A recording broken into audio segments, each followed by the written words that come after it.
Surat Yusuf juga menggambarkan kepada kita pergolakan batin, pergolakan nafsu, melawan syahwat, melawan bisikan syaitan, sebagaimana yang dicontohkan di dalam kisah Yusuf alaihi salam ketika istri daripada tuan yang memerdekakan dan membeli Yusuf ini masih kecil. Ternyata istri daripada tuannya itu menggoda Yusuf yang tampan, yang muda, yang gagah, yang sangat menarik rupawan. Maka digambarkan di dalam surah Yusuf ini bagaimana Allah Subhanahu wa taala menyelamatkan Yusuf dari kehancuran dan ketundukan terhadap hawa nafsu. Dia berkata, sungguh inilah akhlak karakter Nabi Yusuf yang luar biasa mulianya. Dia menghadapi godaan itu dengan mengatakan, ma'adzallah, aku berlindung kepada Allah. Karena satu-satunya tempat berlindung kepada Allah Subhanahu wa ta'ala. Seorang pemimpin yang lahir dari kegetiran hidup, dari kepahitan hidup di masa kecilnya, di masa mudanya penuh dengan intrik dan fitnah, kemudian dia selamat, dia juga akan berhasil untuk mengelola dan membawa negeri yang diberkahi oleh Allah Subhanahu wa ta'ala itu ke jalan yang diridhai oleh Allah Subhanahu wa ta'ala. Ini pelajaran bagi kita bahwa pemimpin itu dia mendapatkan kepercayaan amanah karena kemampuannya, karena dia sanggup untuk menjaga aset negara. Inni hafizun, dia sanggup menjaga aset negara ini dengan sebaik-baiknya. Tidak akan dia berlaku curang, tidak akan dia berlaku korupsi, tidak akan dia merugikan hak-hak rakyat, tidak akan dia mengambil harta negara tanpa hak sebagaimana yang diatur oleh hukum agama dan hukum negara. Dan yang kedua adalah alim, di mana Nabi Yusuf mengatakan, aku adalah orang yang berilmu, tahu bagaimana menyelesaikan masalah-masalah dan bagaimana mencari solusi agar kita keluar dari berbagai macam krisis ini. Maka kemudian terjadilah kisah bagaimana Yusuf akhirnya bertemu dengan saudara-saudaranya, menjadi jalan rencana Allah ketika Allah menjadikan negeri Mesir dan negeri Syam itu mengalami kekeringan, mengalami paceklik. Itulah yang menjadi sebab dan jalan bertemunya kembali Yusuf dengan saudara-saudaranya dan menjadi jalan beliau untuk bertemu dengan ayahnya yang dia cintai dan memboyong ayahnya serta keluarganya untuk masuk ke negeri Mesir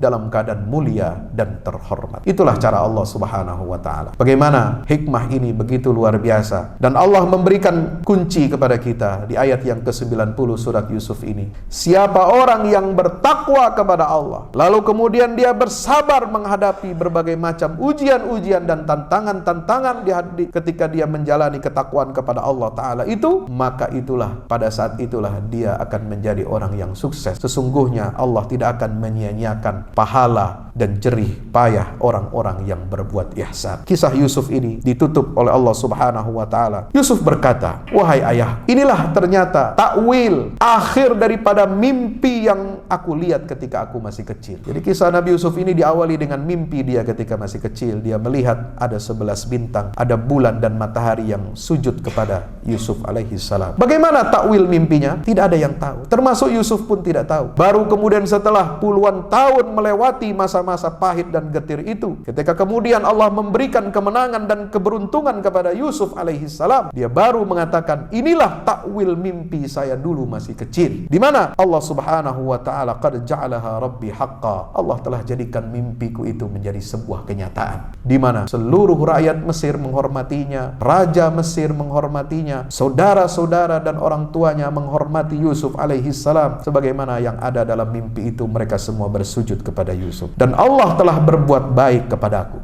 Perhatikan baik-baik kata-kata ini, firman Allah, wa qad ahsana bi. Allah telah berbuat baik kepadaku. Tidak ada perbuatan buruk Allah kepada kita. Tidak ada takdir Allah yang buruk untuk kita. Semuanya baik, hanya kita yang saja yang tidak tahu. Hanya saja kita selalu merasa apa yang kita alami ini adalah keburukan. Tidak, sesungguhnya keburukan itu sebenarnya adalah kebaikan dari Allah untuk kita. Takdir Allah akan selalu berujung baik kalau kita mampu untuk menggali hikmahnya, kalau kita mau untuk bersyukur kepada Allah, kalau kita mau bersabar terhadap semua ujian-ujian Allah. Satu-satunya zat yang maha mengetahui seluruh kehidupan kita, dialah Allah Jalla Jalaluhu Subhanahu wa ta'ala.